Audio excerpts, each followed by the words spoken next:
want people to stop right on red. We want pedestrians to have the right-of-way of crosswalks. It's that time again. The 7th Annual Paradise Project Auction on Saturday, November 21st, starting at 10 in the morning. At the Edmonds School Cafeteria in Burlington. If you're in the mood for some fun, food, antiques, collectibles, books, and more, don't miss the Paradise Project Auction. To donate an item or for more information, call 864-8498. Remember, the Paradise Project Auction, Saturday, November 21st, starting at 10 in the morning. At the Edmonds Cafeteria in Burlington.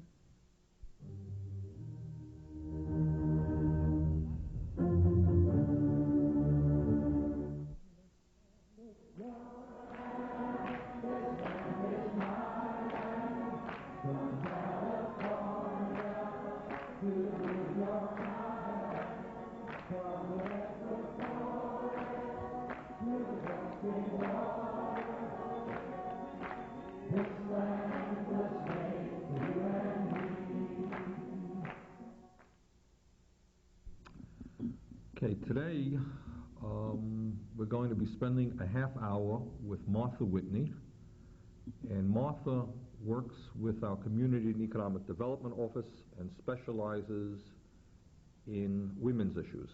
And this city during the last couple of years has been doing some very exciting and innovative work that Martha is going to be talking to us about. Martha, welcome to the program. Thank you, Bernie. Okay, before we get into what you have been doing in the last couple of years, tell us a little bit about yourself. Where are you from? What kind of work were you doing before you got to City Hall and so forth? Well, before I came to City Hall, my focus had been in two areas. One had been, which led perfectly to this job, it was a match I never expected, but I had been doing for the last 3 years trades work, doing house painting, landscaping, roofing jobs. And for me, this was a chance to say, I've been brought up in a family where there's 4 girls and 1 boy. These are jobs that we didn't do in my household. The girls worked inside and the boy did the job outside. And the rebellious side started coming out and said, I want to do these jobs too. So I went out and got those jobs and learned really what it's like to start at entry level without the training at home. How could we keep attracting all these rebellious souls to City Hall here in Burlington? I don't know. And before that, I had been doing housing advocacy with the Vermont Coalition of Handicapped, doing a statewide housing advocacy project. And what I learned was that I needed to go on and work on issues that were really my issues, and the issues of women's work and women being empowered were clearly my issues, and therefore I'd do the best job at that. And this was a good marriage. And this was ideal. What the city was looking for, the Community Economic Development Office was looking for 2 years ago, was someone to design a training program for women who wanted to enter the trades. And Martha, explain a little bit what you mean by the trades. What is that? Trades are, we're looking at non-traditional trades for women. The traditional jobs for men, which are carpenters, electricians, sheet metal workers. Right. Okay. You use the word empowerment, and you use the word non-traditional employment. Mm-hmm. What's the relationship between the two? Why will women be more empowered if they're involved in what has historically been non-women's work? Well, there are a number of parts of what empowerment is. One of the keys of empowerment is being able to define who you are and having a voice and a mechanism to express that. The second is money. It's great to have a loud voice and have a desire for what you want to do, but if you don't have any money, you have no power in this country. Okay, and what you and I and all of the viewers know is that historically there have been jobs that have, without much thought in this country, have been quote-unquote men's jobs, and there have been jobs which have been quote-unquote women's jobs, and it works in both ways. There are relatively few men's secretaries, although I think that barrier is breaking down. That's beginning to change. There are not all that many men's nurses, and that's beginning to change a little bit. And certainly for women, there have been whole areas of economic opportunity that women have just not felt comfortable. The society has not said that women carpenters... Right. We've defined that women have certain physical attributes and physical mental attributes, and therefore we can put them into certain kinds of jobs and men into certain kinds of jobs. And it's really Right. limited who both men and women are. Right, exactly. And also we've said that, the primary role that women have is to work in the home. And it's clearly that women, whether you're still in a nuclear family or whether you're a single parent or a single person without children, you need to support yourself. And we look at the trades as a mechanism for having jobs that women can earn enough money to really be self-sufficient. To a large degree, and I think it's extraordinary that these stereotypes are changing rather radically in our country right now. I mean, I can remember 20 years ago that the idea of a woman doctor was thought to be pretty weird. And I remember a friend of mine, even 15 years ago, who was a lawyer here in the state of Vermont, had a lot of pressure on her being an attorney. And those things are radically changing. And also, I think these are culturally determined. For example, in other countries around the world, women have been doing what we would consider to be non-traditional work for many years, and even during the war. Even in our time. That's right. The riveter was, my mother was a Rosie the Riveter. Is that right? Worked in a factory during the war? She worked in a machine trade shop, and as many of the other women in the step-up program, their mothers, their aunts, they had also worked during World War II, because the men weren't there to do the job, and our country said, yes, you can do this, you have the skills, we need you. So it's really a definition of what we want women to be doing at any specific time. And I think what we're saying is not really terribly complex, is that people, men and women, should have the opportunity to do the kind of work that they feel good about and they feel comfortable about. There is no reason that I can think of why if some man is interested in being a secretary or a nurse, he should feel uncomfortable about that. There's no reason why if some woman, as has been the case here in Burlington recently, wants to become a fire person, there's no reason why she should not feel comfortable and have that opportunity to open. So it's not really complex, and it's also really important, and I want to stress this, it's really important that we don't criticize the work that women have been doing. Women doing secretarial work is absolutely key to any business, to any office working well. Those jobs are as important and as valuable. Unfortunately, they don't pay it well enough. Their work isn't seen as valuable. And we're not going to get many men going into those jobs until those wages go up. But we're starting at where do women have the skills and where are jobs open in the city of Burlington. So if we're assuming that we want to break down traditional employment barriers and open up all jobs to all sexes, what are we in the city of Burlington doing? Well, what we are first focusing on are trade positions, as I mentioned. And the way that was looked at is we looked at who are the women in Burlington that most need better paying jobs. And primarily those are women who have been in sales positions, clerical positions, or women who are on welfare. They don't have the time or the money to go back to college. And many of them, what they really want to do is work doing physical work. This is what they would be best suited for. And we looked at here in Burlington that there's a building boom going on in Chittenden County. And women had less than 3% of those trade positions. So here was an opportunity where employers are needing more workers. We have an unemployment rate of under 2% now. We need more workers. And the workforce that is available is women. But you can't just say, okay, we'll go out and hire them. We need to really nurture this idea. It's still new for businesses to be working for hiring women, but it's also still new for women to say, I really can do this. And a lot of the women don't have the background and the training. They don't have the background. Background really starts back in 7th grade where they take industrial arts. My generation, your generation, didn't have industrial arts for the girls. They have that now, so it's beginning to change. But we're working with women in their late 20s through 40s who didn't have that opportunity. So we, with the direction of the Burlington Women's Council, looked at the area of how do you get women in the trades in 2 directions. One was to look at creating an ordinance, and that's called Women in Construction Trades Ordinance. And the Women's Council said there are these jobs, but we need to encourage employers to hire women. And they worked for, the Women's Economic Justice Committee worked for about 2 years, being very thoughtful in how do you create an ordinance that will work well for employers and will work well for women to get them into these trade positions. Okay, and what, in April of '86, we passed that ordinance? Passed that ordinance.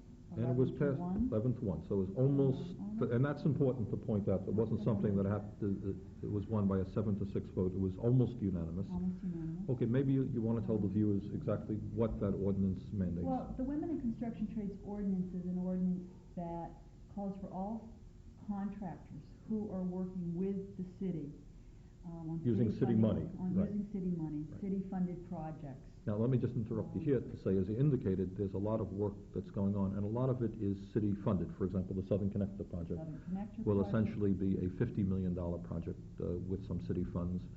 The South Meadow project, in which the city received a Housing Development Action Grant. We are hopeful and praying that, in fact, the $52 million sewer project that we've negotiated with the state will in fact be approved by the legislature, which is going to require an enormous amount of work. We have an entire street repaving program that's going on. There's a lot of public works going on in this area. And what Martha is saying is that any project which involves city money, or even federal money that goes through the city, will have to fulfill the requirements enumerated in the ordinance. Right. And we looked at that, we said, we don't want to have to deal with really small projects because, you have a really small company, they're not doing a lot of hiring. So we looked at projects that are over $50,000. We also looked at companies that are over 5 employees. And what we're asking them to do is to meet a 10% goal of having 10% women in each of the trade positions. And what we have found in the very beginning is that there was fears, which we anticipated, by contractors who are saying, well, what if the women aren't out there? Are we going to have to lay off men and so we can hire women? We said no. We are looking at when you have a position that is open, that you will do the recruitment that's much more proactive than the recruitment that you traditionally do in the trades, and reach out to women and say, women are encouraged to apply to this job. When you put an ad in the paper, you say that. You contact organizations such as the Step Up program and say, do you have any women that have graduated that need a position? Okay, jump from the ordinance to what's going on today. How's the ordinance worked? The ordinance is working very well. It's only 1 year in action, and already on the South Meadows project, we went from approximately 2% women working in those companies on the South Meadow project up to about 9% women. We haven't actually reached 10%, but 9% is doing close. quite well. And one of the Ravine sewer projects, we reached 15%. Southern Connector has, as they've gone through different phases, that's gone beyond the federal 6.9% and fluctuated somewhere around 8 or 9%. And what kind of work are women doing? They're doing, I hope, more than holding signs. They are doing more than holding signs. In the beginning, we had meetings with people with Southern Connector and said, it's not going to be okay just to have women holding signs. And they said, well, in the very beginning, the first month, that's what's open. So women went in and took those jobs holding signs. Not making a bad living holding the signs, by the way. Absolutely not making a bad living holding a sign, and it's one of the more difficult jobs. But if you get stuck in there, then you're in trouble. But they said, no, this is going to be stage 1, and they followed through with their promise. And one of the graduates from the Step Up program, which I'll talk more about, is now a roller operator. She's no longer working, no longer receiving ANFC, which is the welfare payments, and is supporting herself and her How much son. is she making an hour? She's making $5.85 right now. She's still in a training position. Any other state in the union should be making $10, She would be making right? $10 an hour. Wages in Vermont are lower than other places, but she is also in a training And position. she's learning something, and her next job will pay her. She's learning how to use heavy equipment, which are, in road construction, are the top paying jobs. Right. Okay, my impression is, and correct me if I'm wrong, is that you have a chicken and egg situation. Is that if kids in high school, do not see opportunities out there for them, they're not going to be interested in getting trained, right? They're not going to see that as a possibility. On the other hand, if they drive down Shelburne Road and they see women handling the heavy equipment, they're going to say, I'd like to do that. That pays pretty well. Possible. Have you noticed an increase in interest among younger women in the possibility of doing building trades work? I think, to be honest, that at the vocational center, and that's where you can look at numbers, the numbers are not changing as rapidly as we'd like to. But the daughters of the women and the sons of the women in the step-up program are already talking about, hey, my mom is a carpenter. I can do that too. And the awareness that they're seeing, they're going to be the ones that will start changing. Okay, you've mentioned the step-up program on a number of occasions. Why don't we jump to that and talk about that? Step Up for Women is a job training program specifically for women who want to work in the trades. And we have it at 2 sites in Vermont, Burlington being one of them. It's a program where low-income women who are ready to go back to work or who've been working and want to get a job that's in the trades come in for a 13-week training program. And what happens is they have a chance to explore a variety of trade areas. And they come out saying, I know what trade I want to go into, and I have the entry-level skills to get a job in that. Okay, and if I'm a low-income woman, how do I get involved in this program? Does it cost me anything? The program is free. There's money for childcare. There's money for transportation. There's money for tools. So when you first go out on your first job site, you can get the tools that you need. And again, the program is free of charge. Okay, and how might somebody get involved in the program? Someone could get involved is at any time they can call me, Martha Whitney, in the Community Development Office. And the number there is 658-9300, extension 197. And come in and talk to me. Find out what the Step Up program is. Okay, let me just jump in to say that it is, in fact, a very exciting program. I had the pleasure of attending the graduation last summer of a number of women from 2 sites, I gather, Burlington and St. Johnsbury? Burlington and St. Johnsbury. Right. And it was really very, very nice. I think there was an enormous amount of pride on the part of the graduates, the women who had undergone the training. I think they felt, and usually I'm not as, I don't praise these programs quite as much, but this one really looked very good. I think the people felt not only had they learned the skill, but they had more confidence in themselves. It was the people who were involved in the training really seemed to be concerned and very fine people, and the graduates seemed very excited about what they had accomplished. So if anybody out there is interested in getting more information, all they have to do is call Martha at City Hall, and that's 658-9300, the CEDO office, and I'm sure Martha would be happy to sit down with you and explain to you. Very happy to meet with any women who are interested in the program, or just give us your name and we will send you out an announcement for the next program, which will start in March. Where does the funding? The funding comes from? The funding comes from the Department of Employment and Training and Department of Education, and here in Burlington, we are sponsored by the City of Burlington, which is the only city, I believe, in the country that is sponsoring a trades program for women. I think it's something we should be very proud of, that we are recognized that women need training and that we are going to put ourselves in. And we are very proud of it. We're proud of the work that you're doing and other people are doing. You mentioned a little bit earlier, if we could jump. I'd like to just say a little bit more about what the Step Up program is. Yeah, I think it's very different than any other training program. And the reason it works is we recognize that women are not going to make it just if you teach them how to use a circular saw or run a backhoe. That women have had years and years of training about who they are and what their capabilities are. And our program looks at the whole woman. We say, you're going to have to go out there and you're going to have to be stronger than you ever thought that you had to be. And you can be that, but you've been told you can't. You have to prove you can. So they work out in a gym for an hour and a half every morning lifting weights. I lifted weights with them yesterday, and I know it's hard work. And the strength that those women are developing physically also is telling them if they can break those barriers on those weights, then they can break any other barrier. And then the second part of the program we look at, it's called Women's Resources, and it's a very strong program in creating a self-esteem that will be what a woman needs to make it in a non-traditional field. And that, what comes out of those other pieces, it's fascinating to watch each part, the craft classes, the physical conditioning, and the women's resource, develop these women who say, oh, I get it. You're not teaching us just how to be carpenters. You're really giving us our self-esteem, aren't you? And yesterday, 5 women in Step Up from the Barry job site where they're working got placed, and they came back and go, aha, we finally get it. This is really what's happening. We're changing who we are. That's right. And once you do that, you can do almost anything. Fantastic. Yeah. That's what I picked up at the graduation. Okay, the job bank that we're running in the city. We're starting now a job bank.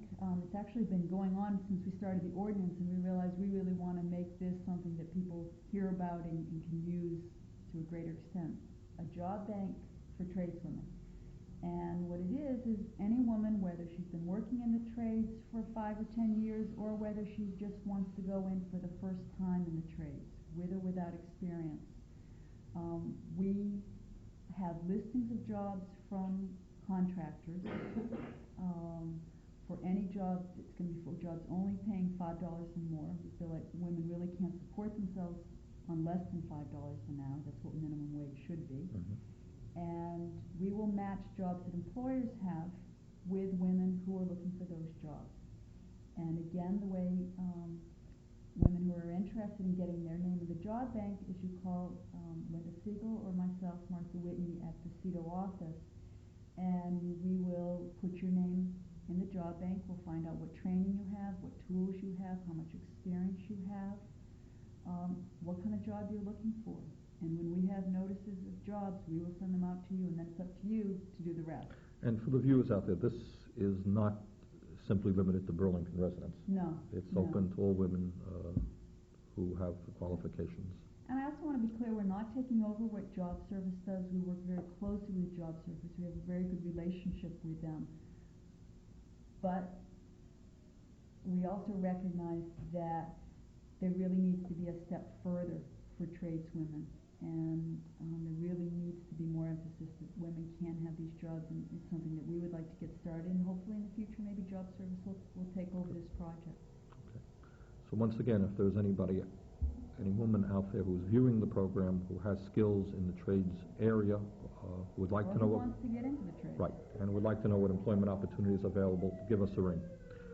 Okay, there's a third area that I want to touch upon briefly today, and that is that you and I and some other people have been taking a look at our own situation within city government. And as a city, people may be surprised to know, but we employ over 500 people in a wide variety of jobs. And many of the jobs are what we call traditional blue-collar jobs. And we have begun the process of studying the sexual composition of the jobs. And the truth of the matter is that what we learned was not particularly gratifying, although not particularly surprising, I suspect. I suspect different. Not any worse than anybody else, but we want to be better. Right, exactly. I think, as we've been indicating, historically women have not been involved in trades jobs, and that is absolutely the case for employment patterns here at city government in Burlington. We looked at the Burlington Electric Department, which had some, what we considered to be about 80 non-traditional type jobs. We found, I think, one woman employed there. Is that correct? And the public works situation is not any better.